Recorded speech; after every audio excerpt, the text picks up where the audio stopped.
প্রিয় দর্শক, আবার একটা খুবই গুরুত্বপূর্ণ ডিফেন্স আপডেট নিয়ে চলে এলাম আপনাদের কাছে এই গ্লোবাল নলেজ বাংলা ইউটিউব চ্যানেলে। ভারত কি এবার নিজস্ব ফাইটার জেট ইঞ্জিন নির্মাণের পথে? তবে কি কাবেরী 2.0 ইঞ্জিন নির্মাণ করতে চলেছে ভারত? স্বদেশি ইঞ্জিন নির্মাণে কতটা এগিয়ে এখন ভারত? ভারত এতদিন আমেরিকা ও রাশিয়ার ওপর নির্ভরশীল হয়ে আছে। ভারত কি অবশেষে নিজের শক্তিতে তৈরি করতে চলেছে next generation fighter jet engine, America ও রাশিয়ার মতো?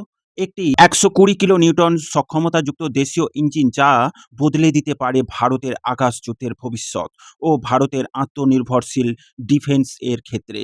আজকের ভিডিওতে আমরা আলোচনা করব জিটিআরই কতটা সক্ষম এই ইঞ্জিন নির্মাণের ক্ষেত্রে। এই ইঞ্জিন কতটা শক্তিশালী হবে, কেন এটি ভারতের জন্য গেম চেঞ্জার হয়ে উঠবে এবং এর পেছনে ভূ রাজনৈতিক বার্তা কি। সম্পূর্ণ ভিডিওটা দেখবেন। আর স্ক্রিনে দেখুন এ বিষয়ে সংবাদ মাধ্যমে ডিফেন্স নিউজ আর্টিকেল প্রকাশিত হয়েছে। সম্প্রতি রিপোর্ট অনুযায়ী গ্যাস টারবাইন রিসার্চ এস্টাবলিশমেন্ট অর্থাৎ জিটিআরই জানিয়েছে ভারত ১২০ কিলো নিউটন থ্রাস্টের একটি নতুন জেট ইঞ্জিন তৈরি পথে এগোচ্ছে। এটি ব্যবহার হতে পারে ভবিষ্যতে অ্যাডভান্স মিডিয়াম কমব্যাট এয়ারক্রাফট এমকাতে। এই ইঞ্জিনে থাকবে ভেরিয়েবল সাইকেল ইঞ্জিন প্রযুক্তি, adapting air flow control, high efficiency fuel system, super cruise capability. অর্থাৎ এই ইঞ্জিন শুধু শক্তিশালী নয়, বরং স্মার্ট ও ফুয়েল এফিসিয়েন্ট বজায় রাখতে পারার সক্ষমতা থাকবে। আগে আমাদেরকে জানতে হবে ভেরিয়েবল সাইকেল ইঞ্জিন মানে কি। সহজভাবে বললে এই ইঞ্জিন নিজেই সিদ্ধান্ত নিতে পারবে এখন বেশি শক্তি দেবে আর কখন জ্বালানি কম সরবরাহ করবে। যুদ্ধের সময় হাই থ্রাস্ট মোড, বেশি গতি এবং আক্রমণ সক্ষমতা বেশি। পেট্রোল বা লং মিশনে ফুয়েল এফিসিয়েন্ট মোড, কম জ্বালানি খরচ। টেম্পারেচারের দিক দিয়ে ২২০০ ক্যালভিন পর্যন্ত সহ্য করার সক্ষমতা থাকবে এই ইঞ্জিনের। নতুন কম্পোজিট ম্যাটেরিয়ালস ব্যবহার করা হবে এই জিটিআরই ইঞ্জিনে। এর মানে ভারত এখন সেই লেভেলের প্রযুক্তিতে পৌঁছতে চাইছে যেখানে রয়েছে ইউনাইটেড স্টেট ও রাশিয়া। ভারত যদি এই ইঞ্জিন তৈরি করতে পারে, ভূ রাজনৈতিক দিক দিয়ে যথেষ্ট গুরুত্বপূর্ণ হয়ে উঠবে। এখন আসল প্রশ্ন হলো, এই ইঞ্জিন শুধু প্রযুক্তি না, এটি রাজনৈতিক শক্তির প্রতীক কেন?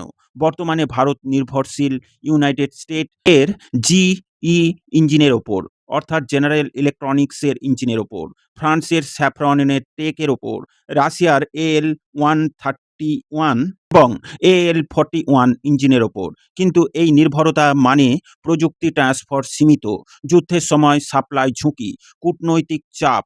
তাই ১২০ কিলো নিউটন ইঞ্জিন মানে স্ট্র্যাটেজিক ইন্ডিপেন্ডেন্সি বাড়বে ভারতের। এর ফলে ভারত নিজেই ফাইটার জেট বানাতে পারবে, রপ্তানির বাজারে প্রবেশ করতে পারবে, চীনের সঙ্গে প্রযুক্তিগত প্রতিযোগিতা বাড়বে। চায়না ইতিমধ্যেই WS-15 ইঞ্জিন তৈরি করছে। Advance medium combat aircraft AMCA হলো ভারতের 5th generation stealth fighter jet. এই ইঞ্জিন সফল হলে stealth plus super cruise, AI based combat system এবং ড্রোন কন্ট্রোল ক্যাপাবিলিটি ভবিষ্যতে 6th জেনারেশন ফাইটার ব্যবহার হতে পারে। কিন্তু সবকিছু এত সহজ নয়। সমস্যা হলো উচ্চ তাপমাত্রা, মেটালার্জি, প্রেসিশন ইঞ্জিনিয়ারিং, ফান্ডিং এবং টাইমলাইন ডেলাইজ।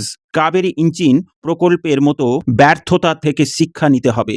এই ১২০ কিলো নিউটন ইঞ্জিন যদি সফল হয়, তাহলে ভারত শুধু একটি নতুন ইঞ্জিন পাবে না, বরং তৈরি হবে এক নতুন সুপার পাওয়ার প্রতিযোগিতা, যা ভারতের সামরিক সক্ষমতাকে সম্পূর্ণ পরিবর্তন করবে এবং নির্ভরতাকেও পরিবর্তন করবে।